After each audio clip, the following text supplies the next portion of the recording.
अस्सलाम वालेकुम, welcome back to Direct Impact. अगर आपने अभी तक इस चैनल को सब्सक्राइब नहीं किया तो जल्दी से इस चैनल को सब्सक्राइब कर लीजिए और बेल आइकन दबा लीजिए ताकि आने वाली लेटेस्ट रिव्यूज़ और ड्रामा अपडेट्स सबसे पहले आप लोगों तक पहुंच सके। ड्रामा सीरियल समझौता की एपिसोड 21 में आज हमने देखा फुफ्फो का बेटा कानों का इतना कच्चा निकला कि शानजे ने एक झूठ घड़ के उसको नरगिस आंटी के बारे में बताया कि वो तुम्हारा यहाँ रहना पसंद नहीं करती और वो फौरन मान गया। यहाँ तक कि अपनी माँ से भी गलत बयानी कर रहा है कि मैंने अपने कानों से सुना है। वाओ। सब लोग लाउंज में बैठ के बातें कर रहे होते हैं, तभी वकार साहब वहाँ आते हैं तो उनके बेटे पूछते हैं कि फुफ्फो और उनका बेटा कहाँ है। तभी अचानक फुफ्फो गुस्से में अपने बेटे के साथ बैग समेत आती नज़र आती हैं और कहती हैं बस बहुत हो गया, मेरी बहुत बेइज्जती हुई इस घर में। और बग़ैर किसी से पूछे, बग़ैर किसी इंक्वायरी के उस औरत को जिसको ये खुद लेके आई हैं, और इनको सबसे ज़्यादा पता है कि वो कितनी अच्छी, नाइस और बेज़रर औरत है, यकीन कर लिया कि जनाब उसने मेरे बेटे के बारे में बुरा भला कहा है।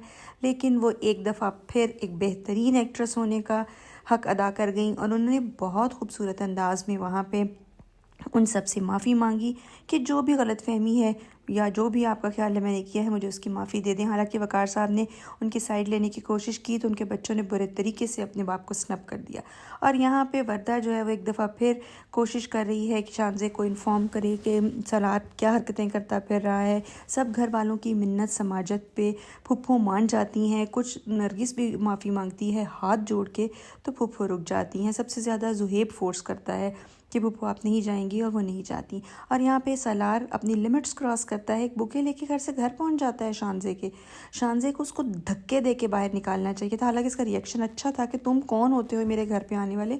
और दीदा दलेरी देखें, कहता है कि तुमने मेरी तरफ हाथ बढ़ाया था, अब तुम स्टेप बैक नहीं हो सकती। एक थप्पड़ डिज़र्व करता था। दूसरा उसका लाया हुआ बुके उसके मुँह पर मारती है, ठीक है, कि हु इज़ ही। लेकिन ड्रामा है, किसी ने कुछ भी नहीं कहा और वो खामोशी से उसकी बातों से खौफजदा होकर अंदर आ जाती हैं। महरीन देखती है नरगिस आंटी को छुप छुप के रोते हुए और उस लड़की के अंदर थोड़ी सी इंसानियत दिखाई हुई है। वो कहती है कि सबके सामने इस तरह से माफ़ी मांगना वाकई एक मुश्किल काम है, ज़रूर कुछ गलत है इसमें, लेकिन फुफ्फो और उनका बेटा, उनको ज़रूरत क्या है आपके बारे में कुछ गलत कहने की। वो कोई वजाहत नहीं देती और वहाँ से चली जाती है। दूसरी तरफ शानजे की बड़ी भाभी जो है वो भी अजीब एक चीज़ है। शानजे को देख लेती है, एक सलार से बूके लिया और उसको फिर यहाँ पे एहसास भी दिलाती है कि मुझे पता है। मेरीन अपने हस्बैंड को भी कहती है कि कुछ फिशी है, फुफ्फो गलत फहमी का शिकार है।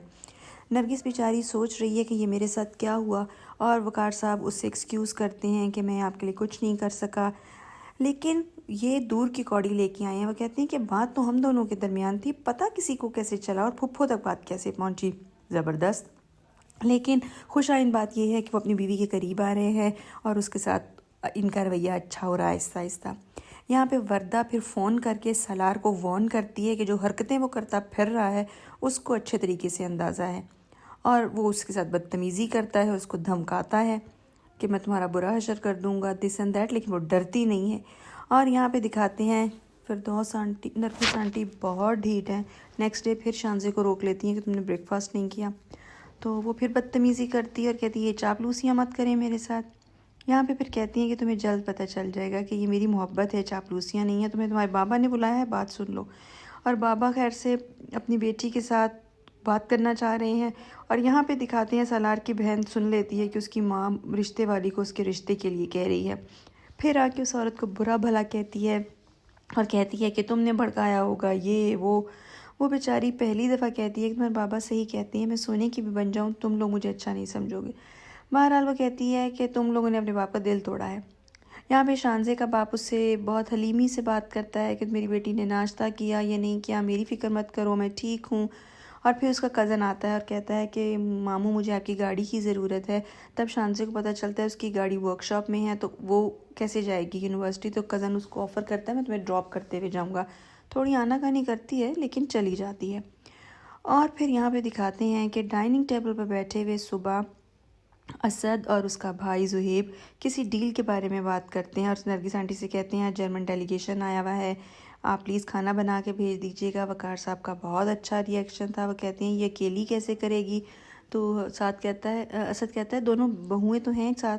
खैर से दोनों कहती हैं, एक कहती है सैलून जाना, दूसरी कहती है मैंने शॉपिंग पे जाना है। तो वो कहती है कोई नहीं, मैं अकेली बना के भेज दूँगी। लेकिन यहाँ पे काबिल गौर बात यह है कि असद बाप को क्लियर नहीं करता कि कौन सा डेलीगेशन, कहता है आपको नहीं पता। खैर गलत बात थी।